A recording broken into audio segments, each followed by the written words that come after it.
Welcome once again to graphic training channel. আজ থেকে আমাদের শুরু হচ্ছে ফটোশপের ট্রেনিং ক্লাসেস। হ্যাঁ, একদম বিগিনার্স লেভেল থেকে অ্যাডভান্স লেভেলের ট্রেনিং ক্লাসেস।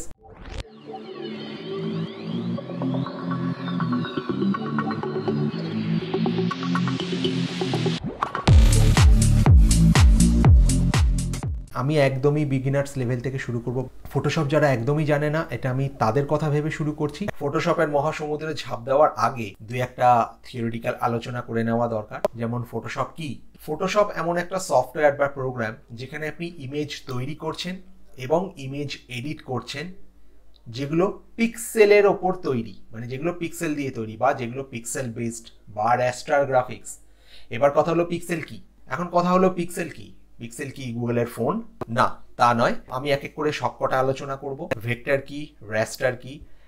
এবার দেখুন আরেকটা প্রশ্ন আসে, সেটা হচ্ছে ইলাস্ট্রেটর ভালো না ফটোশপ ভালো? দেখুন, যারা ইলাস্ট্রেটর করে এসছেন, যারা ফটোশপ করছেন, সেখানে হয়তো দুটোর ইন্টারফেস আপনারা এক দেখতে পাবেন, কিন্তু দুটো সম্পূর্ণ আলাদা। কারণ একই কোম্পানির দুটো সফটওয়্যার, তারা চাইবে না দুটো সফটওয়্যারের মধ্যে মারামারি হোক, তাই না? দুটোর বেস সম্পূর্ণ আলাদা। ভেক্টর গ্রাফিক্স এক রকমের টোটালি পাথ ফলো করে কাজ হয়, এখানে পাথ রিলেটেড কোনো ব্যাপার নেই, এটা পিক্সেল বেসড। এখানে ডাইমেনশন খুব দরকার, ইমেজ ডাইমেনশন খুব দরকার। দেখুন, যখন আমরা ইলাস্ট্রেটরে কাজ করেছি, আমি কিন্তু একবারও আপনাদের বলিনি যে ফাইল সাইজ কি হবে, এত ফাইল সাইজ নিয়ে করতে হবে, এত ইঞ্চি বাই এত ইঞ্চি, মানে 10 inch by 12 inch file size নিয়ে কাজ করতে হবে। আমি একবারও বলিনি, কারণ ওখানে দরকার পড়ে না। আপনি প্রয়োজন মাফিক ফাইল সাইজ চেঞ্জ করে নিতে পারেন। মানে আপনি একটা ফাইল সাইজে বানালেন, আপনার রিকোয়ারমেন্ট পড়লে অন্য ফাইল সাইজে গিয়ে কাজ করবেন, সেটা ছোট হোক বা বড় হোক খুব ইজিলি হতে পারে, সেটা কোনো ব্যাপার না, হতে পারে। কিন্তু ফটোশপের ক্ষেত্রে সেটা কিন্তু খুব সমস্যাজনক হতে পারে। আপনি এমন একটা ডিজাইন বানালেন যেটা সাইজ ছোট, এবার সেটাকে আপনার বড় ফাইল সাইজে কনভার্ট করতে হবে, তখন কিন্তু সেটা এক প্রকার ইম্পসিবল বলতে পারেন, আপনাকে আবার নতুন করে বানাতে হবে। কারণ এখানে ফাইল সাইজটা ডিপেন্ড করে, এটা পিক্সেল বেসড এবং এর একটা রেজলিউশন আছে, যেহেতু প্রিন্ট হবে। দেখুন, ফটো এডিট করছেন তো ঠিক আছে, ফটো আপনি ওপেন করলেন, এডিট করলেন, ঠিক আছে। যদি প্রিন্ট রিলেটেড ব্যাপার আসে, প্রিন্ট করার হলেই তখন ডিপিআই ব্যাপার আসে। ডিপিআই কি, আমি সেটাও আসবো। যখন আমি সফটওয়্যার দেখাতে শুরু করবো, আমি সব কটায় চলে আসবো। তখন ডিপিআই এর ব্যাপার আসে। যদি স্ক্রিন শেয়ার করতে হয়, মানে কাউকে কোনো কিছু দেখাতে হয় অনলাইনে, কাউকে কিছু পাঠিয়ে কিছু অ্যাপ্রুভ করানো হলো বা কাউকে দেখানোর হলো, সোশ্যাল মিডিয়া পোস্ট, সেক্ষেত্রে ডিপিআই বেশি লাগে না, সেক্ষেত্রে কমে কমে দিলেও হয়। কিন্তু যখন প্রিন্ট করবেন, সেক্ষেত্রে প্রিন্টের একটা মিনিমাম রেজলিউশন থাকে, সেগুলো আমাদের মেনটেন করতে হয়। আপনারা এখন মোটামুটি অনেকেই জানেন যে আমি 16 বছর ধরে গ্রাফিক ডিজাইনের কাজ করছি। 16 বছর তো প্রফেশনালি কাজ করছি, কিন্তু আমি ফটোশপ তারও অনেক আগে থেকে ইউজ করে আসছি। এবং ফটোশপে আমি যেটা করি, প্রথমে সেটা এডিটই করি। কারণ কি, আমার মুখে দেখুন অনেক মার্কস আছে, আমি সেই মার্কসগুলোকে তুলতাম। এবং তখন একটা যে ব্যাপার ছিল, যে কারুর বডিতে নিজের মুখ পুট করা। আমি আর্নল্ড শোয়ার্জেনেগারের ছবির ওপর নিজের মুখ পুট করেছিলাম। তখন মনে হয়েছিল বিশাল বড় কিছু করে ফেলেছি। তা নয়, যত যত দিন গেছে তত সফটওয়্যার অনেক ডেভেলপ করেছে, আমরাও অনেক কাজ শিখেছি। আজকে এতগুলো বছর পর আমার সেই অভিজ্ঞতা আমি আপনাদের সঙ্গে শেয়ার করছি ইউটিউবের মাধ্যমে। তাহলে চলে আসুন আমার স্ক্রিনে। আপনি যখন ফটোশপ ওপেন করবেন, আপনি নিউ যখন ইনস্টল করবেন, তখন এরকম ব্ল্যাঙ্ক আসবে। এটা হচ্ছে হোম স্ক্রিন। আপনার ফোনের যেরকম হোম স্ক্রিন থাকে, এটাও ঠিক সেরকমই একটা হোম স্ক্রিন। এবার এখান থেকে আপনি ক্রিয়েট নিউ করতে পারেন। ক্রিয়েট নিউয়ে দেখবেন প্রচুর ফাইল সাইজ থাকবে। আপনার এরকম থাকবে ফটো, রিসেন্ট যদি কিছু করে থাকেন সেটা রিসেন্টে থাকবে। সো আমি অনেক ফাইল সাইজ নিয়ে কাজ করেছিলাম, সেগুলো রিসেন্টে আছে, মানে এই সাইজগুলোর উপর নিয়ে আমি কাজ করেছি। যে সাইজটা নিয়ে আপনি কাজ করবেন, ধরুন এমন কোনো সাইজ যেটাকে আপনার বারবার ব্যবহার করতে হচ্ছে, ধরে নিন এই 6 ইঞ্চি বাই 4 ইঞ্চি, রেজলিউশন 300, এটাকে আপনি চাইলে সেভ করে নিতে পারেন। আপনি যখন এটাকে সেভ করবেন, দেখুন সেভ প্রিসেট, একটা নাম দিয়ে দিন। বেস্ট হচ্ছে একটা নাম দিয়ে দিন, ধরে নিন নামটা দিয়ে দিলাম। দিয়ে এবারে যদি আপনি সেভ প্রিসেট করেন, দেখুন এবার এটা সেভডে চলে এসেছে, সেভড 1। ঠিক আছে, অলওয়েজ ফাইলের নাম দিয়ে কাজ করবেন, তাহলে যখন আপনি সেভ করবেন সেই নামে সেভ হবে। মানে নাহলে বাই ডিফল্ট কি হয়, আনটাইটেলড নামে আসে, আনটাইটেলড 1, আনটাইটেলড 2। এইভাবে হলে আপনি কোনোদিনই কিছু বুঝতে পারবেন না, কোনো কিছু খুঁজেও পাবেন না। যদি নাম দিয়ে সেভ করেন, অ্যাটলিস্ট আপনি আপনার হার্ড ডিস্কে সার্চ করে আপনি বার করে নিতে পারবেন যে কি নামে আপনি সেভ করেছিলেন, আপনার কাজের ফাইল কোনটা। রিসেন্টে গিয়ে আপনি দেখতে পারেন, ঠিক আছে, এটা গেল একটা, জাস্ট এটা ডাবল ক্লিক করবেন, এটা ওপেন হয়ে যায়। এবারে আসছি আমার, এটা গেল আমার হোম স্ক্রিন।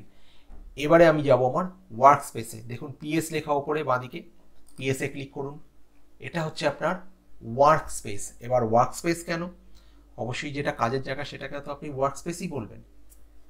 এটা হচ্ছে আপনার মেন ওয়ার্ক স্পেস। ওয়ার্ক স্পেসের তিনটে মেন জিনিস আছে, সেটা হলো টুলবার যেটা আমার লেফটে আছে, প্যানেলস যেটা আমার রাইটে আছে, আরেকটা হলো ক্যানভাস যেটা আমি এখনো নিইনি, আমি সেটা নিয়ে দেখাচ্ছি। তার আগে এই টুল প্যালেটে আসি। টুল প্যালেটে কি হয়, আপনি যখন নতুন ফটোশপ ওপেন করবেন তখন আপনার এই জিনিসটা এইভাবে থাকে, জাস্ট এইভাবে আসবে, যেখানে আপনি কালার পাবেন, সোয়াইচেস পাবেন। সোয়াইচেস আমরা ইলাস্ট্রেটারেও করেছি, গ্রেডিয়েন্টস পাবেন, প্যাটার্নস পাবেন, এগুলো পাবেন। কিন্তু কাজের ক্ষেত্রে যখন আপনি কাজ করবেন এগুলোর খুব একটা দরকার হয় না। তার নিচে প্রপার্টিজ আছে, অ্যাডজাস্টমেন্ট আছে, লাইব্রেরিজ আছে, এগুলোকে আপনি এক এক করে বন্ধ করে দিতে পারেন। এটাকে নিন, অ্যাডজাস্টমেন্ট ড্র্যাগ করে এনে ক্লোজ করে দিন, তাহলে বন্ধ করে দিন এইভাবে। লেয়ার, চ্যানেল, পাথ এই তিনটে থাকবে, প্রপার্টিজ থাকবে। প্রপার্টিজটাকে ড্র্যাগ করে আপনি এখানে সাইডে বসিয়ে দিতে পারেন, সেক্ষেত্রে আপনার কালারের স্পেসটা বেড়ে যাবে। সোয়াচেস বন্ধ করে দিন, গ্রেডিয়েন্ট লাগবে না, সব পেয়ে যাব আমরা পরে। আমি আগে ওয়ার্ক স্পেসটা বোঝাচ্ছি। এবার দেখুন, এটা হলো আপনার মিনিমাম ওয়ার্ক স্পেস। এবার আপনি চাইলে এটাকে সেভ রাখতে পারেন, মানে কাজ করছেন আপনার অন্য ওয়ার্ক স্পেসে, আপনি কাজ করছেন, আপনার দরকার নেই ওই সব এক্সট্রা প্যানেলসগুলোর, আপনার দরকার নেই, আপনার যেটুকু দরকার সেটুকু রেখে কাজ করবেন তখন এটা। এবার এটাকে সেভ করবেন কি করে? উইন্ডো, ওয়ার্ক স্পেস, এখান থেকে দেখুন নিউ ওয়ার্ক স্পেস, এটাকে নাম দিয়ে দিন মিনিমাল। ঠিক আছে, যদি কোনো কিবোর্ড শর্টকাট অ্যাসাইন করে থাকেন সেটার জন্য কিবোর্ড শর্টকাট, মেনুজ আর টুলবারস সবকটাকে আপনি অ্যাক্টিভেট করতে পারেন। আপনি মেনুও কাস্টমাইজ করতে পারেন, আপনি টুলবারও কাস্টমাইজ করতে পারেন, আপনি কিবোর্ড শর্টকাটও অ্যাসাইন করতে পারেন। মানে যেমন ধরুন কন্ট্রোল টি ফর ট্রান্সফর্ম, কোনো অবজেক্টকে ট্রান্সফর্ম করতে আমার কাজে লাগে, কন্ট্রোল টি এর জায়গায় আমি অন্য কোনো শর্টকাট অ্যাসাইন করবো, ধরুন কন্ট্রোল 1 দিতে পারি, কন্ট্রোল 2 দিতে পারি, আমার ইচ্ছে সেটা যখন করব আমরা সেটা দেখে নেব। এটাকে এবার আপনি সেভ করে দিন। এবার ধরুন আপনি কাজ করছেন, আপনার ওয়ার্ক স্পেস এরকম মেস আপ হয়ে আছে, ঠিক আছে, পুরো এইরকমভাবে রয়েছে। এবার আপনি কি ধরে ধরে সাজাবেন? এত সময় নেই, রিসেট করে দেবো। আর বারবার করে উইন্ডো থেকে ওয়ার্ক স্পেসে যাওয়ার কোনো দরকার নেই, এখানে যান, দেখুন মিনিমালেই আছে, আপনি করে দিন রিসেট মিনিমাল, আপনারও আগের জায়গায় চলে আসবে। এটা হলো আপনার ওয়ার্ক স্পেসের কারিগরি। এইবারে আমি নেব ক্যানভাস, যেটা মোস্ট ইম্পর্টেন্ট, যেখানে আমি কাজ করব। ওয়ার্ক স্পেসের মধ্যে কিছু নিয়ে তো কাজ করতে হবে। ক্যানভাসে কি করে? ক্যানভাসে যে আর্টিস্ট সে তার রঙের প্যালেট নিয়ে, তাতে রং নিয়ে পেইন্ট করে, এখানেও আমরা ঠিক তাই করব। আমার টুল আছে, টুল ধরুন একজন আর্টিস্টের ব্রাশ, প্যানেল, যে প্যানেলটার মধ্যে ও কালারগুলোকে সাজাচ্ছে, আর এটা হলো ক্যানভাস যেখানে আমি কালার করব। File, new. আচ্ছা, নিউ নিয়ে আপনি প্রথমে সাইজ ডিফাইন করছেন, ইঞ্চেস আছে, পিক্সেলস, এগুলো হচ্ছে আমার ইউনিটস। আমি কোন সাইজের, মানে সাইজটা আমার ইমেজ সাইজ আমার ইঞ্চেসে আসবে। ইউনিটস এখানে অনেকগুলো আছে, pixels, inches, centimetre, millimetre, points, picas. এই পিক্যাজ কেন আছে আমি জানি না, এটা মানে কি কাজে আসে, আমার তো আজ অব্দি লাগেনি। আপনারা যদি কেউ জানেন এটা কি কাজে লাগে আমাকে জানাতেই পারেন, কমেন্টের মাধ্যমে জানান। পয়েন্টস আমরা ইলাস্ট্রেটরে করেছি। হ্যাঁ, মিলিমিটার, সেন্টিমিটার, ইঞ্চেস এগুলো লাগে। পিক্সেল খুব বুঝে কাজ করতে হয়, পিক্সেল লাগে। এগুলো যখন আমরা কোনো স্ক্রিনের ওপর কাজ করি, মানে ধরুন ইউটিউব থাম্বনেইলস, ফেসবুক কভার্স, এগুলো পিক্সেলসে ডিফাইন করা হয়। সো সেগুলো ক্ষেত্রে ইঞ্চেস নয়, কত পিক্সেলে হবে সেটা।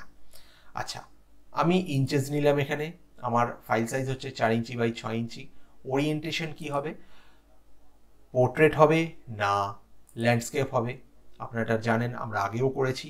আর্টবোর্ডও আছে আমাদের এখানে, যেটা ইলাস্ট্রেটরে ছিল সেটা এখানেও আছে। আমরা আসছি এক এক করে। রেজলিউশন হচ্ছে 300 পিক্সেলস পার ইঞ্চ। সো একটা ইমেজ সাইজ হচ্ছে 4 ইঞ্চি বাই 6 ইঞ্চি। সো এটার যদি আপনি পুরো ডাইমেনশনটা পেতে চান তাহলে 4 × 6 24 স্কোয়ার ইঞ্চ হয়। 24 স্কোয়ার ইঞ্চে পার স্কোয়ার ইঞ্চে আপনার 300 পিক্সেল করে থাকবে। মানে এটা প্রিন্ট রিলেটেড কাজের জন্য 300 পিক্সেল আমরা ডিপিআই যেটাকে বলি সেটাকে আমরা ইউজ করে থাকি।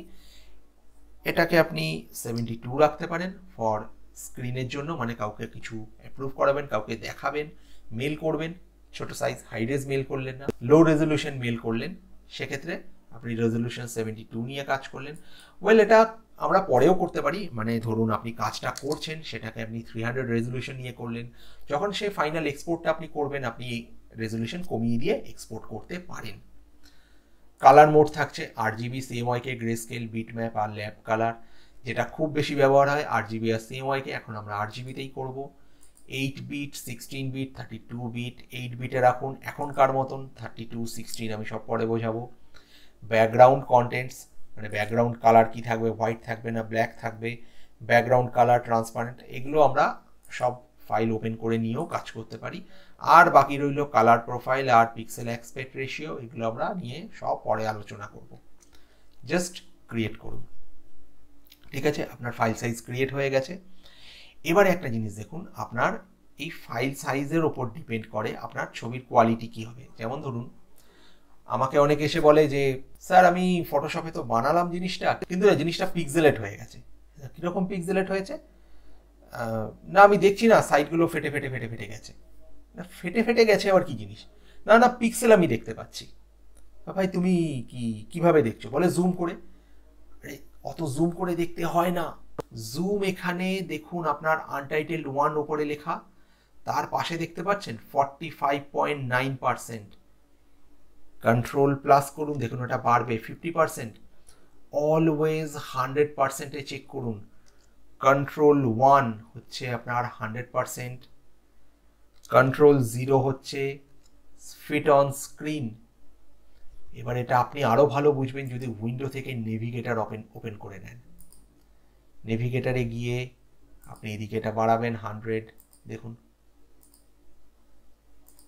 ঠিক আছে। এবার আপনি কি করে বুঝবেন? আমি একটা সিলেকশন নিলাম, সিলেকশনে আমি একটা কালার ফিল করলাম। আমি কি করছি দেখে যান, আমি সব এক এক করে বুঝিয়ে দিচ্ছি। এবার এটাকে আপনি জুম করছেন, দেখুন আমি মাউস হুইল স্ক্রল করছি, আমার এটা জুম হচ্ছে কারণ এটা আমার শর্টকাট অ্যাসাইন করা আছে।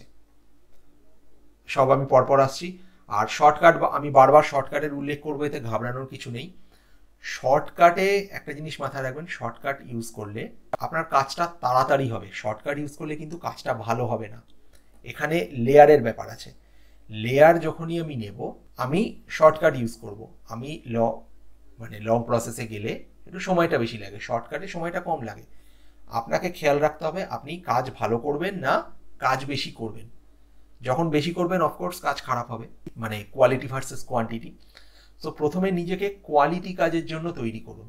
কোয়ান্টিটি আপনি করতে পারবেনই, আপনার হাত এমনি ফাস্ট হয়ে যাবে, এত সময় যাবে, কিন্তু আপনাকে কোয়ালিটির দিকে নজর দিতে হবে। সো কোয়ালিটিতে যদি একটু টাইম লাগুক তাতে কোনো অসুবিধা নেই, তখন মানে আপনি শর্টকাট ইউজ নাও করতে পারেন, বাট আপনাকে কাজটা ঠিক করে করতে হবে। ঠিক আছে, সো আমি এবার এটাকে জুম করছি, দেখুন কন্ট্রোল 1 100%, আমি 100%-এ দেখছি, আমার এটা ঠিক লাগছে। কিন্তু কেউ যদি এখন ম্যাক্সিমাম এরকম জুম করে দেখে তাহলে তো জিনিসটা নষ্ট হবেই। আমার কাছে একটা স্যাম্পল ইমেজেসের ফোল্ডার আছে, সেখান থেকে আমি একটা ফটো ওপেন করে আপনাদের দেখাই। ধরুন এই ছবিটা, আমি ফাইলটা ওপেন করলাম। এবারে দেখুন ইমেজটা যদি আপনি খুব জুম করেন আপনি কি বুঝবেন? এখানে এটা তো স্কিন কালার। দেখুন আমি প্রথমে কি বলেছিলাম যে ফটোশপ এমন একটা সফটওয়্যার যেখানে আপনি ছবি বানাতে পারেন এবং এডিট করতে পারেন থ্রু পিক্সেলস। এবার পিক্সেল কি দেখুন, একটা ছবির পিক্সেলের এটা লাইট এরিয়া, এটা মোর লাইটার এরিয়া, এটা ডার্কার এরিয়া, এইভাবে ডার্ক লাইট পিক্সেল মিলে একটা বিউটিফুল ইমেজও আপনাকে বানিয়ে দিচ্ছে। বোঝাতে পারলাম?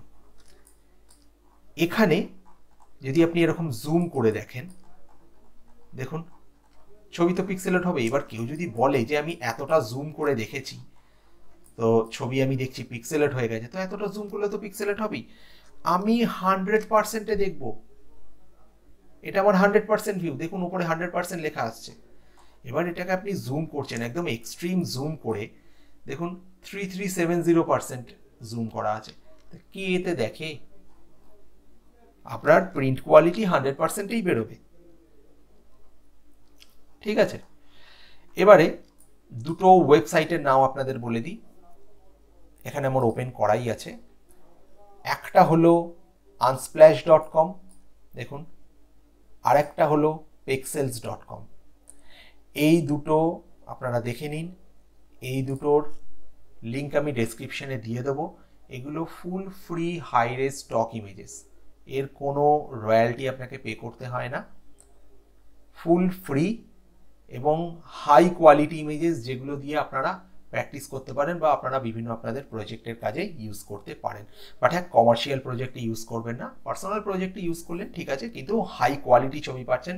এত হাই কোয়ালিটির ছবি ফ্রিতে কোথাও আপনি পাবেন না। এই দুটো সাইট, pexels.com আর unsplash.com। ঠিক আছে, এটা আমার এই পেক্সেলস থেকেই ডাউনলোড করা একটা ছবি। ওয়েল, ওয়ার্কস্পেস আমি আপনাদের বুঝিয়ে দিতে পেরেছি।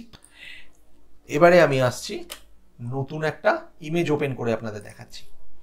ধরুন এখান থেকে আমি যদি এই ছবিটা নিই, এই ছবিটা নিয়ে আমি ফটোশপে গেলাম, গিয়ে ড্র্যাগ করে আমি যদি আমার যে ফাইলটা ওপেন আছে সেটার মধ্যে গিয়ে যদি আমি রিলিজ করে দিই মাউস, তাহলে যে ছবিটা আমি ওপেন করছি সেটা ওর ওপরে পড়ছে। এবার আপনি যেই এন্টার কি অ্যাপ্লাই করবেন, মানে এন্টার কি প্রেস করবেন, এটা এই ইমেজে এর উপরে অ্যাপ্লাই হয়ে যায় এবং এটা অ্যাজ এ স্মার্ট অবজেক্ট আসে। এবার স্মার্ট অবজেক্ট কি সেগুলো আমি সব পরে বোঝাবো, কারণ এটা অনেক বড় ব্যাপার। মানে আপনি কিন্তু ফটোশপের মহাসমুদ্রে ঝাঁপ দিয়েছেন, সো আপনাকে অল্প অল্প করে এই মহাসমুদ্রটাকে বুঝতে হবে। স্মার্ট অবজেক্ট অনেক পরের ব্যাপার, অনেক গভীরের জিনিস। এবার এটা আপনার দরকার নেই। আপনি করবেন কি, এখান থেকে নিয়ে ফটোশপে গিয়ে এটাকে রিলিজ করবেন এই ওপরের পার্টে গিয়ে, যেখানে মেনু আছে বা যেখানে এই নেমের যে বারটা রয়েছে সেখানে, সেই বরাবর গিয়ে এখানে ছেড়ে দেবেন, মাউস রিলিজ করে দেবেন, ও আলাদা ফাইলে ওপেন হয়। এবার এটার উপর আপনি এডিট করতে পারেন, এর বিভিন্ন ডটস আছে, আপনি কালার চেঞ্জ করতে পারেন, আপনি অনেক কিছু করতে পারেন। ঠিক আছে, সো এটা আমি ফাইল ওপেনের ক্ষেত্রে দেখিয়ে দিলাম যাতে আপনাদের সুবিধা হয়, না হলে এটা আমার এখন দেখানোর কোনো বিষয়বস্তু ছিলই না। ঠিক আছে, এবার আমি টুল প্যালেটে আসছি। আমার প্রথমে কি আছে, মুভ টুল। সো আমার ক্যানভাসে কিছু থাকতে হবে, আমি তবে তো মুভ করাতে পারবো। তার জন্য হচ্ছে আমার পরের টুলটা সিলেকশন টুল, মার্কি টুল বলা হয়। সো আপনি যখনই কোনো সিলেকশনে এরকম ড্র করবেন, মাথায় রাখবেন আপনার কিন্তু অ্যাক্টিভ এরিয়া হয়ে যায় সিলেকশনের এরিয়াটা, তার বাইরে কিন্তু গিয়ে আপনি কিছু করতে পারবেন না। মানে আপনি ব্রাশ নিলেন এখান থেকে, এটা ব্রাশ টুল, সাইজটা একটু ছোট করে নিলাম। এগুলো আমি সব পরে আসছি। এই কিবোর্ডে ব্র্যাকেট কিজ আছে যেগুলোতে সাইজ ছোট বড় করা যায়। তো এখানে আমি একবার সিঙ্গেল ক্লিক করতেই আমার এখানে কালার প্যালেট ওপেন হয়ে যায়। এখানে দুটো কালার আছে, দেখুন এটা বুঝে নিন ছোট্ট করে। একটাকে বলা হয় ফোরগ্রাউন্ড কালার, একটাকে বলা হয় ব্যাকগ্রাউন্ড কালার। মানে ধরে নিন আপনার হাতে দুটো পেন্সিল আছে, দুটো কালার ওরা দিয়েছে, একটা ফোরগ্রাউন্ড ব্যাকগ্রাউন্ড, আমাদেরই সুবিধা। ধরে নিন আপনার হাতে দুটো পেন্সিল আছে, আপনি একবার একটা পেন্সিল দিয়ে ড্র করছেন, তারপরের বার আরেকটা পেন্সিল দিয়ে ড্র করছেন, এটা ঠিক তাই। আপনি কালার এখান থেকেও চুজ করতে পারেন, আপনি নিলেন। এইবারে প্রথমে কি ছিল দেখুন, আমি সিলেকশনটাকে সরিয়ে দিলাম। আপনি এখান থেকে যেরকম খুশিভাবে আপনি কালার ড্র করতে পারছিলেন। এটা ব্রাশ দিয়ে আমি বিভিন্ন কালার অ্যাপ্লাই করছি। ঠিক আছে, এবারে আপনি কি করলেন, আপনি একটা এরকম সিলেকশন নিয়ে নিলেন। আমি কালারটা পাল্টে নিই, এবারে বুঝতে পারবেন। এবারে দেখুন আমি এই ব্রাশ টুল নিয়ে আমি বাইরে অ্যাপ্লাই করছি, বাইরে কিন্তু অ্যাপ্লাই হচ্ছে না, কিন্তু যেই সিলেকশনের মধ্যে অ্যাপ্লাই করছি তখন কিন্তু অ্যাপ্লাই হচ্ছে। বুঝতে পারলাম? দেখুন ব্রাশ সাইজ বড় করুন, দেখুন অন্য কালার নিন, আরো ভালো বুঝতে পারবেন। ঠিক আছে, তাহলে এটা হচ্ছে আপনার অ্যাক্টিভ এরিয়া। এবারে যেমন দেখুন সিলেকশনটা আছে, আপনি যদি সিলেকশন টুলে যান, সিলেকশন টুল থেকে আপনি এরকম রাইট ক্লিক করলে ডিসিলেক্ট পাচ্ছেন, ডিসিলেক্ট হয়ে গেল, সিলেকশনটা আমার সরে গেল। এখন আমার পুরো ক্যানভাসটাই অ্যাক্টিভ এরিয়া, দেখুন। ঠিক আছে, বোঝাতে পারলাম? এবারে কন্ট্রোলে আপনারা জানেন সিলেক্ট অল, এখানে কি আছে, গ্রিন কালার আছে, নিচেটা আছে হোয়াইট। দেখুন সোয়াপ করার একটা অ্যারো দিয়ে রেখেছে, সোয়াপে আনুন, white alt backspace, easiest way, এটাকে মাথায় রাখবেন। অল্ট ব্যাকস্পেস হচ্ছে fill foreground colour, control backspace হচ্ছে fill background colour. Background colour কি আছে, এখন হোয়াইট আছে। বাই ডিফল্ট কি ছিল, ব্ল্যাক অ্যান্ড হোয়াইট। আমি যদি কিবোর্ডে ডি প্রেস করি তাহলে ডিফল্ট কালার চলে আসে ব্ল্যাক অ্যান্ড হোয়াইট। আপনি যে কোনো কালারই নিন না কেন, আপনি যেই কিবোর্ডে ডি প্রেস করবেন by default black and white colour চলে আসবে। এবার এটা আপনি ব্ল্যাক দিয়ে ফিল করবেন, দেখুন ব্ল্যাক হচ্ছে ফোরগ্রাউন্ড কালার, সো আপনি ফিল করবেন অল্ট ব্যাকস্পেস। আপনি হোয়াইট দিয়ে ফিল করবেন control backspace. Control D for deselect, আপনি এখান থেকে রাইট ক্লিক করে, অন্য কোনো টুল দিয়ে রাইট ক্লিক করলে কিন্তু হবে না, আপনাকে এই সিলেকশন টুলেই থাকতে হবে। মার্কি টুলে রাইট ক্লিক করুন, দেখুন ডিসিলেক্ট, এর শর্টকাট হচ্ছে কন্ট্রোল ডি। এবারে এই সিলেকশন রিলেটেড আপনি যা যা চান সব কিছু পাবেন কোথায়, এই সিলেক্ট মেনুতে। সিলেক্ট মেনুতে যান, দেখুন সিলেক্ট অল আছে, সিলেক্ট ডিসিলেক্ট আছে, ওয়েল রিসিলেক্ট আছে যেটা ইনঅ্যাক্টিভ। আমি এটাকে যেই ডিসিলেক্ট করে দেব, ধরুন আমার এইটুকু সিলেকশন ছিল, এবার কন্ট্রোল ডি চেপে আমি ডিসিলেক্ট করে দিলাম। আমি যেই সিলেক্টে যাব, দেখুন রিসিলেক্ট আসছে, মানে লাস্ট যে সিলেকশনটা ছিল সেটাকে আমি আবার নতুন করে সিলেক্ট করতে পারবো, সেটাকে আমি ফেরত পেতে পারি। আরেকটা আছে সিলেক্ট ইনভার্স, এই ইনভার্সটাই আমি আসছি। ওয়েল, এবার এখান থেকে যদি আমি হোমে যাই, দেখুন এতক্ষণ আপনার হোম ফাঁকা ছিল, কিন্তু এবারে আপনি লাস্ট দুটো ছবি ওপেন করেছেন, মানে আমি দুটো ছবি ওপেন করেছিলাম। এবার সেগুলো রিসেন্ট ফাইলের ছোট ছোট থাম্বনেলস এখানে জেনারেট হতে থাকে। এগুলো চাইলে আপনি ক্লিন করতে পারেন ফাইল থেকে, ওপেন রিসেন্ট থেকে, দেখুন ক্লিয়ার রিসেন্ট ফাইলস, সব কটা ক্লিন হয়ে যাবে। বাট থাক, আমাদের সুবিধে হয়। আপনি আবার ওয়ার্কস্পেসে চলে আসুন। এবার এসে আমি যেটা দেখাচ্ছিলাম, এখানে সিলেকশন আরেকটাও আছে, এলিপ্টিক্যাল মার্কি টুল, এটা এরকম রাউন্ডে আসবে, মানে ওভাল শেপে আসবে। আপনি যদি শিফট প্রেস করেন, আপনি যদি প্রথমেই শিফট প্রেস করে এটাকে ড্র্যাগ করেন তাহলে এটা প্রপার সার্কেলে আসবে, ওভালে আসবে না। ঠিক তেমনই রেক্ট্যাঙ্গুলার মার্কি টুলটা দিয়ে যদি আপনি শিফট প্রেস করে ড্র্যাগ করেন তাহলে স্কোয়ারে আসবে। ঠিক আছে, এবারে এর অনেক স্টাইল আছে। নর্মাল হচ্ছে নর্মাল, আপনি যেরকম খুশি স্টাইল মানে সাইজে নিতে পারেন। আপনি ফিক্সড রেশিও নেবেন, দেখুন 1:1, আপনি যেই নেবেন 1:1এই পড়বে, যেদিকেই ড্র্যাগ করুন 1:1, দুদিকেই সমান থাকবে। আপনি যদি হাইট 2 করে দেন, 1:2 করে দেন, তাহলে আপনি যেদিকেই ড্র্যাগ করুন মানে লম্বাটা ডবলে আসবে রাদার দেন চওড়ায়। আপনি এটাকে সোয়াপ করে দিন, এবারে ড্র্যাগ করুন, দেখুন এবারে উল্টোটা হচ্ছে, রেক্ট্যাঙ্গেলে আসছে। ঠিক আছে, আরেকটা হচ্ছে ফিক্স সাইজ। সাইজ এখানে 64 পিক্সেল বাই 64 পিক্সেলে দেওয়া থাকে। আপনার ইচ্ছে, মানে আপনি ক্লিক করলেই জাস্ট এটা চলে আসবে, তখন আপনাকে ড্র্যাগও করতে হবে না। আপনি এটা ক্লিক করলেই আপনার সাইজ এটা চলে আসবে। ধরুন আপনি নিচ্ছেন 120 পিক্সেল বাই 120 পিক্সেল। এবার যে আপনি ড্র্যাগ করবেন, দেখুন এবার এমনও হতে পারে এটাকে আপনি নিলেন 400 পিক্সেল বাই 120 পিক্সেল, তো ফিক্স সাইজে এইটা থেকে যাবে, আপনি যখনই ক্লিক করবেন সেই সাইজেই আসবে। ঠিক আছে, সো আমাদের নর্মালে থাকাই ভালো। এবারে দেখুন, আমরা পাথফাইন্ডার ইউজ করেছি ইলাস্ট্রেটরে, এখানেও ঠিক সেরকম একটা ব্যাপার আছে। দেখুন আমরা ইউনাইট করেছি, এখানে আছে অ্যাড টু সিলেকশন, মানে একটা সিলেকশন নিলাম। আমি যে অ্যাড টু সিলেকশন নিলাম, এই সিলেকশনের সাথে দেখুন প্লাস চলে এসছে। আপনি এরকম প্লাস করে করে সিলেকশন অ্যাড করতে পারেন। এটা সাবস্ট্রাকশন, এটা আপনি সাবস্ট্রাক্ট করতে পারেন এইভাবে। ঠিক আছে, এখান থেকে এটা সাবস্ট্রাক্ট হয়ে গেল, এটা সাবস্ট্রাক্ট হয়ে গেল। তারপর একটা হচ্ছে ইন্টারসেকশন। ইন্টারসেকশন হচ্ছে আপনি যতটা নিলেন মানে কমন এরিয়াটা থাকবে, বাকিটা চলে যাবে। দেখুন এটাও হতে পারে। এবার যেটা আমাদের মেন দরকার হয় সেটা হচ্ছে একটা সিলেকশন নিলাম, এর সঙ্গে সিলেকশন কিছু অ্যাড হবে বা সাবস্ট্রাক্ট হবে। আমাদের কিবোর্ডে এটারও শর্টকাট আছে, শিফট যেই প্রেস করবেন দেখুন প্লাস সাইন আসছে, আপনি এর সঙ্গে প্লাস করে করে যেতে পারেন। যদি আপনার মনে হয় কিছুটা বাদ দেবেন সেক্ষেত্রে আপনি অল্ট প্রেস করবেন, দেখুন মাইনাস আসছে, এবং ওপরে দেখুন এই সাবস্ট্রাকশনটা অ্যাক্টিভেট হয়ে যায়। আপনি যেই শিফট প্রেস করবেন দেখুন এটার এই অ্যাডিশনটা অ্যাড হয়ে যায়, মানে যেটা অ্যাড টু সিলেকশন সেটা অ্যাক্টিভ হয়ে যায়। আর যেই অল্ট প্রেস করবেন সঙ্গে সঙ্গে সাবস্ট্রাকশনটা অ্যাক্টিভ হয়ে যায়। আপনি সাবস্ট্রাক্ট করে দিন, আপনি অ্যাড করতে চান আবার শিফট প্রেস করুন, দেখুন অ্যাড হয়ে গেল। ঠিক আছে, এটা হলো আমার বেসিক সিলেকশন। এবার এর ওপর আমি বিভিন্ন কালার ফিল করতে পারি, বিভিন্ন কাজ করতে পারি। বাট এবারে আসছি আমি পরের স্টেপে, সেটা হচ্ছে লেয়ারে। লেয়ার অনেক বড় জিনিস, লেয়ার নিয়ে একটা কমপ্লিট ক্লাস হবে, বাট এখনকার মতন জেনে নিন। এই নিচে প্লাস বাটনটা দেখছেন, এটা হচ্ছে অ্যাড নিউ লেয়ার। নিউ লেয়ারে ক্লিক করে অলওয়েজ নতুন লেয়ারে কাজ করবেন। নতুন লেয়ারে হতে পারে, দেখুন রেড নিলাম,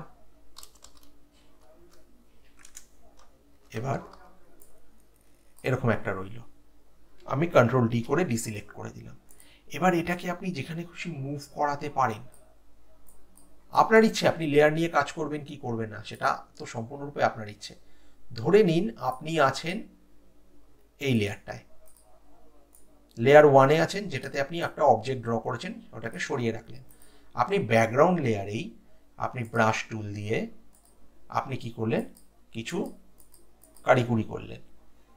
এবারে আপনি চাইছেন যে এটাকে আমি সরাবো, আপনি পারবেন না, আর কিছু করার নেই, কারণ ওটা আপনি ব্যাকগ্রাউন্ড লেয়ারে করে ফেলেছেন। এক তো আপনি ইমেজের ব্যাকআপও নেননি, আপনি তার উপর কাজ করে দিলেন, আপনি সেভ করে বন্ধ করে দিলেন, আপনি কিন্তু ওটা আর ফেরত পাবেন না। ওই জন্য অলওয়েজ নতুন লেয়ার নিয়ে কাজ করতে হবে আপনাকে। নতুন লেয়ারে নিয়ে যদি আপনি কাজ করেন, আমি আরেকটা নতুন লেয়ার নিচ্ছি, আপনি যতগুলো খুশি নতুন লেয়ার নিতে পারেন। আপনি এবার দেখুন মুভ টুল নিন, আপনি মুভ করাতে পারছেন। দেখুন ইলাস্ট্রেটরের সাথে তুলনা করতে যাবে না। ইলাস্ট্রেটরে কোনো কিছু ড্র করে সেটাকে ইনস্ট্যান্টলি মুভ করা যায়, সেটাকে আমি মানে ওখানে লেয়ারের কোনো খুব একটা দরকার ছিল না, কারণ পাথ বেসড তো প্রত্যেকটা পাথ আলাদাভাবে থাকে। এখানে সেটা নয়, এটা পিক্সেল বেসড, এখানে প্রত্যেকটা জিনিস আলাদাভাবে কাজ করতে হবে আমাকে। ঠিক আছে, এটা এখানে আছে। আচ্ছা, এই পাশের চোখটা হচ্ছে এর ভিজিবিলিটি, আপনি অন অফ করে দেখতে পারেন কোন লেয়ারে কি আছে। ঠিক আছে, এটা ব্যাকগ্রাউন্ড লেয়ার। মনে হচ্ছে যখন সাদা নিউ লেয়ার নিউ ফাইল নিয়ে আমরা কাজ করেছিলাম তখন ব্যাকগ্রাউন্ড ছিল হোয়াইট, সো ওটার জন্য ওটা হোয়াইটে এসছে। এগুলো কিন্তু বেসিক্যালি ট্রান্সপারেন্ট, বাকিগুলো এই যে পেছনে বক্সেস দেখছেন এগুলো কিন্তু ট্রান্সপারেন্ট হলে পেছনে এরকম বক্সেস আসে, মানে আপনার প্রিন্টেও আসবে না এই বক্সেসগুলো। আর যখন কাউকে এটা এক্সপোর্ট করে কোনো একটা ভার্সনে এক্সপোর্ট করে, মানে জেপিইজি হতে পারে, জিআইএফ হতে পারে, আমি দেখাচ্ছি এক এক করে। আপনি যখন এক্সপোর্ট করবেন এটা তখনও খুব একটা কিছু ডিফার করবে না। ঠিক আছে, সো এবারে আপনি কন্ট্রোল এ করুন, ডিলিট করুন, এটা ডিলিট করুন, এটা ডিলিট করুন, কিবোর্ডে ডিলিট। এটা ডিলিট করলে এটা ব্যাকগ্রাউন্ডে আপনি বেসিক্যালি কিছু ডিলিট করতে পারবেন না। আপনাকে কি করতে হবে, ডি প্রেস করুন, default colour, control backspace white দিয়ে ফিল করে দিন। ঠিক আছে, এবারে আসছি আরেকটা জিনিসে, সেটা হচ্ছে যেমন ধরুন আপনি আনডু করবেন কি করে। এখানে আপনি ধরুন এরকম কাজ করতে করতে গেছেন, এরকম 3-4টে আপনি কিছু একটা বানিয়েছেন। এবার আপনি কন্ট্রোল জেড করবেন, একটা স্টেপ আনডু হবে, আবার জেড করবেন আরেকটা স্টেপ, কন্ট্রোল জেড। ওয়েল এখানে কিন্তু কন্ট্রোল জেডটা যে আপনি আনডু করছেন এটা কিন্তু বেসিক্যালি আনডু হচ্ছে না। আমি আবার নিয়ে আসছি কন্ট্রোল শিফট জেড, যেটা হচ্ছে রিডু হচ্ছে। ফটোশপে কিন্তু আনডু বা রিডুর কোনো সেরকমভাবে জায়গা নেই, এটা কিন্তু হিস্ট্রি, যেটা আমরা পরে আলোচনা করব। হিস্ট্রি পেয়ে যাবেন আপনি এখান থেকে, দেখুন হিস্ট্রি, উইন্ডো থেকে হিস্ট্রি, এইচ ফর হিস্ট্রি, দেখুন হিস্ট্রি এখান থেকে আপনি পেয়ে যাবেন। ঠিক আছে, এবার সিলেকশনের আমি আরো 2-1টা এক্সাম্পল আপনাদের দেখাবো। ধরা যাক আমি এই ছবিটাই নিয়ে কাজ করছি, এই ছবিটা ওপেন করে এবার ধরুন এবারে আপনি একটা নতুন লেয়ার নিয়ে নিচ্ছেন। নতুন লেয়ার নিয়ে আপনি নিচ্ছেন মার্কি টুল, এলিপ্স টুলটা, যে মার্কি টুলও হতে পারে, সেটা পরের ব্যাপার। এর সঙ্গে আরও দুটো আছে, single row marquee, single column, এগুলো কোনো কাজে আসে না। যদি কখনো কাজে আসে আমি নিশ্চয়ই দেখাবো, বাট আপনারা দেখতে পারেন সেরকমভাবে কোনো কাজে আসে না। আচ্ছা, আমি নিলাম এলিপস, এলিপসের মধ্যে এলিপ্টিক্যাল মার্কিটা নিলাম। মার্কি নিয়ে দেখুন এখানে একটা ফেদার আছে। ফেদার কি, এটা আমি ধরুন দেব 200 না 100 দিই, 100 পিক্সেল আমি ফেদার দিচ্ছি। ফেদার কি করছে, ধরুন এই যে একটা সিলেকশন, এর ওপর আমি একটা ফেদার অ্যাপ্লাই করে এবার আমি কালার ফিল করছি। দেখুন এর এজেসগুলো অনেক মানে স্মুথ করে দিচ্ছে, অনেক সফট করে দিচ্ছে। এটা হচ্ছে ফেদার, মানে আমি 100 পিক্সেল ফেদার দিচ্ছি, মানে 100 পিক্সেলও বাইরে ভেতরে সফট করবে। এটাকে যদি আমি 200 পিক্সেল করি, তারপরে আমি একটা সিলেকশন নিয়ে তারপরে আমি একটা ফিল করি, দেখুন এটার পরিমাণটা মানে ফেদারের পরিমাণটা আরও বেড়ে গেল। বোঝাতে পারছি? এটাকে আগে 100 করে দিন, এটাকে নিন, কালার ফিল করুন। দেখুন নিচেরটায় কম ফেদার আছে, ওপরেরটায় বেশি ফেদার আছে। ঠিক আছে, এবার লেয়ারটাকে নিয়ে এখানে দেখুন রিসাইকেল বিন টাইপের একটা সাইন আছে, ওখানে দিয়ে দিন, লেয়ারটা ডিলিট হয়ে যায়। আবার নতুন লেয়ার নিন, নতুন লেয়ার নিয়ে আমি যেটা করব, আমার এখানে ফেদার আমি করে দেবো 200, আর এদিকে একটা আমি এলিপ্টিক্যাল এলিপস নেব। এবার এটাকে ইনভার্স করব। রাইট ক্লিক করে ইনভার্স করা যায়, মানে আমি অপোজিট পার্টটা সিলেক্ট করব। তা না করে আমি শর্টকাট ইউজ করব, Ctrl+Shift+I, কোথাও পারলে লিখে রাখুন। আর এত শর্টকাট ইউজ করছি বলে ভয় পাওয়ার কিচ্ছু নেই, খুব ইজি। Ctrl+Shift+I করুন, করে এবারে আমি হোয়াইট দিয়ে ফিল করছি, Ctrl+Backspace। দেখুন বোঝাতে পারছি? আপনি চাইলে এটা সেম লেয়ারে রেখেও করতে পারেন, আপনার ইচ্ছে সেটা। কিন্তু যদি আপনার মেন ফাইলটার ওপর আপনি করেন, আপনি যদি পরে অরিজিনাল ফাইলটা ব্যাক করতে চান, আপনি পাবেন না। আপনি ধরুন হোয়াইটের কালারটা চেঞ্জ করতে চান, আপনি পারবেন না, কারণ আপনি সেম লেয়ারে করে ফেলেছেন। আলাদা রাখলে চেঞ্জ করতে পারবেন, না হলে পারবেন না। সে চেঞ্জ করা সেসব আমরা পরে দেখাবো। আপনি চাইলে এটা ব্ল্যাকেও ফিল করতে পারতেন। ঠিক আছে, সো এইভাবে আপনি বিভিন্ন রকম ফ্রেমসও ক্রিয়েট করতে পারেন। এটা কিন্তু যদি আপনি এটা প্র্যাকটিস করেন, তাহলে কিন্তু আপনার ফটোশপের ফার্স্ট প্রজেক্ট একটা ফ্রেম তৈরি হয়ে গেল। ওয়েল, আজকের ক্লাসটা আমি আর বেশি এলাবোরেট করলাম না, বেশি টানলাম না, কারণ আমি জানি অলরেডি অনেকটা লম্বা হয়ে গেছে। ফটোশপ কিন্তু কোনো ওই পুকুর বা দিঘি নয়, মানে নদীও নয়। ফটোশপ মহাসমুদ্র। ফটোশপের মধ্যে অনেক কিছু আপনি ডিসকভার করতে পারবেন। আর যতটা তাড়াতাড়ি আমি বলবো ইলাস্ট্রেটর শেষ হয়েছে, ফটোশপের অলরেডি আমার কিছু টিউটোরিয়ালস আছে। ফটোশপ কিন্তু আরও অনেক লম্বা জিনিস, সো ফটোশপে আরও টাইম লাগবে আমাদের। তো আমি আজকের বেসিকটুকু এখানেই দিয়ে শেষ করলাম। পরের দিন সিলেকশনস আরও থাকবে, এরপরে লেয়ার্স থাকবে। এই সিলেকশন আর লেয়ার্স যদি আপনাদের ভালো করে তৈরি হয়ে যায়, তাহলে ফটোশপ মানে জল ভাত। এমনিতেও ফটোশপ জল ভাত, আহামরি কিছু নেই। ডিজাইনিং কিন্তু খুব ইজি, খুব ইজি জিনিস। শুধু আপনাকে একটু মাথা খাটাতে হবে, তার সাথে যেটা করতে হবে চারিদিকে জিনিসপত্র অবজার্ভ করতে হবে। আপনার অবজারভেশন পাওয়ার যত বেশি হবে, তত আপনি ভালো কাজ করতে পারবেন। আর একটা কথা মনে রাখবেন, সেটা হলো আপনি কিন্তু কোয়ালিটি কাজ করবেন, কোয়ান্টিটি নয়। কোয়ান্টিটি প্রয়োজন বিশেষে করব, কিন্তু আমাকে কোয়ালিটি কাজ করতে হবে। তাতে কাজটা একটু ডিলে হয়, একটু দেরি হয়, হোক, কিন্তু কাজটা যেন ভালো হয়। ঠিক আছে, আমি আমার ফার্স্ট ক্লাস আজকে এখানেই শেষ করছি। দেখা হচ্ছে নেক্সট ক্লাসে, সঙ্গে থাকুন। Thank you.